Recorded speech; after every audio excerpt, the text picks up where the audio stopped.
எல்லோருக்கும் வணக்கம். நான் உங்கள் கோவிந்த். நான் AMFI register mutual fund distributor and IRDAயோட சர்டிஃபைட் இன்சூரன்ஸ் அட்வைசர். கடந்த 2008லிருந்து 2026 வரைக்கும் நிஃப்டி அதிகபட்சம் 7 முறை அதிகமான ஃபாலை சந்திச்சிருக்கு. அதிகபட்சம் பார்த்தீங்கன்னா 2008 60% வீழ்ச்சி செஞ்சிருக்கு. குறைஞ்சபட்சம் இப்போ பார்த்தீங்கன்னா 17% வீழ்ச்சியில் இருக்குது. நிஃப்டியோட பிரைஸ் டு earnings பார்த்தீங்கன்னா 11 வரைக்கும் போயிருக்கு. Worst scenario 2008.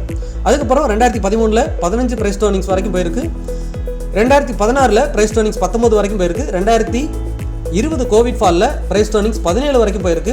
இப்போ பார்த்தீங்கன்னா 2022 பிரைஸ் டு earnings 19 வந்துச்சு. அப்போ ஒரு 17% வீழ்ச்சி. அங்கேருந்து மார்க்கெட் வந்துட்டு ஒரு நல்ல புல்ரன் கொடுத்துச்சு. இப்போ லாஸ்ட் இயர் 2024 பார்த்தீங்கன்னா பிரைஸ் டு earnings 19 வந்துச்சு. இப்போ நிஃப்டி இருக்கிற அதே 21,800 அந்த ரேஞ்சில் இருந்து 26,000 போணுச்சு. திரும்ப அகைன் மார்க்கெட் இந்த வருஷமும் அதே இடத்துக்கு வந்திருக்கு. இப்போ நிஃப்டியோட பிரைஸ் டு earnings 19. அதிகபட்சம் நிஃப்டி வந்துட்டு எப்போல்லாம் பிரைஸ் டு earnings 19 வருதோ அங்கேருந்து ரெக்கவரி நடந்திருக்கு. 2 முறை மட்டும்தான் அதுக்கும் கீழே ஃபால் ஆயிருக்கு. 3 முறை. அது ஒன்று கோவிட், இன்னொன்று லீமன் பிரதர் கொலாப்ஸ்னு சொல்லுவாங்க 2008 அந்த ஃபாலில் அதிகமாக ஃபால் ஆயிருக்கு. அப்போ பிரைஸ் டு earnings 11 வரைக்கும் போயிருக்கு. ஸோ அதிகபட்சம் 15லேருந்து 20க்குள்ளே நிஃப்டி பிரைஸ் டு earnings இருக்கும்போது ரெக்கவரி ஆயிருக்கு. இப்போ என்ன நடக்கலாம் அப்படிங்கிறத இந்த வீடியோவில் பார்க்க போகிறோம். இந்த வீடியோட தொடர்ச்சியை பார்க்கணுன்னா நம்ம பணமுதலீடு யூடியூப் சேனலை ஃபாலோ பண்ணுங்கள்.